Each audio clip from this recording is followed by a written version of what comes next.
Pradeep G గారు ఉన్నారు మనతోటి. నమస్కారం అండి. నమస్కారం. Thank you. మీకు తిట్లు ఎక్కువ వస్తాయేమో కింద చూసుకోండి కామెంట్స్లో. తిట్లు కూడా వచ్చే అవకాశం ఉంది, చూడండి.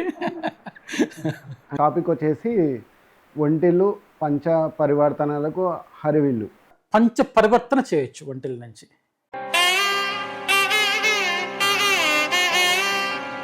మన ఒంటిల్లు అనేది ఏంటంటే మనం ఏమనుకుంటామంటే కేవలము ఫుడ్ తయారు చేసేది కదా, అంతే అనుకుంటాం.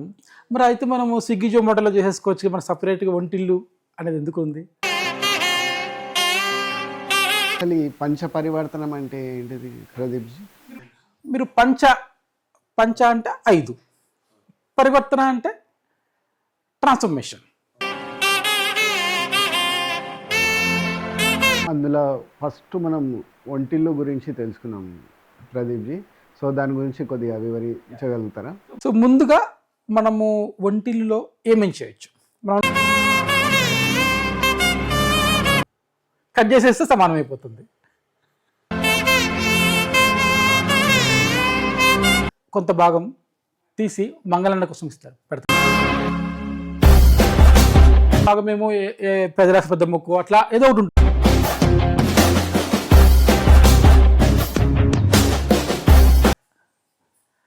అదే పని మనిషి కడిగిన అంట్లు తమ్ముతుంది కదా, అదే అంట్లలో మనం తింటాం. మనం వారానికి ఒక రోజు కలిసి వండుకోవచ్చా? ఉదాహరణకి చపాతీ ఉంది, చపాతీ పామటం ఎట్లా, అది ఒక ఆర్ట్.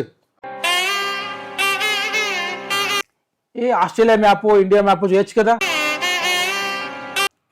ఉదాహరణకి మీకు ఇంట్లో ఆమె కోపంతో వండుతుంది అనుకోండి, ఇంట్లో వండే ఆవిడ, ఓకే, మీలో బీపీ పెరుగుతుంది. ఉదాహరణకి మీరు తినే రైస్ వంటకం తెలుసా మీకు? ఏంటి ఏం విత్తనం తింటారు మీరు? సోనా మసూరి తింటారు.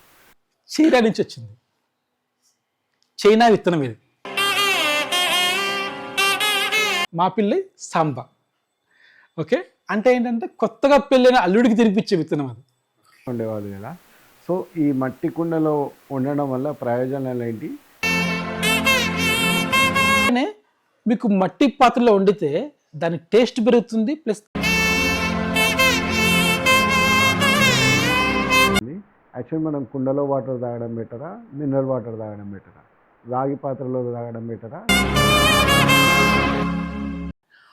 ఆర్ఓ అంటే రివర్స్ ఆస్మోసిస్, అదొక టెక్నాలజీ.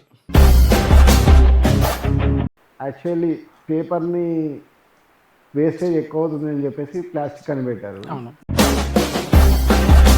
అది పాష్ అనుకుంటారు బేసిక్గా, ఓకే. ఈ టిష్యూ పేపర్స్ తీసుకొస్తారు ఇంట్లో కూడా చేయి కడుక్కోరు, వాడతారు ఇక్కడి నుంచి ఇక్కడ దాకా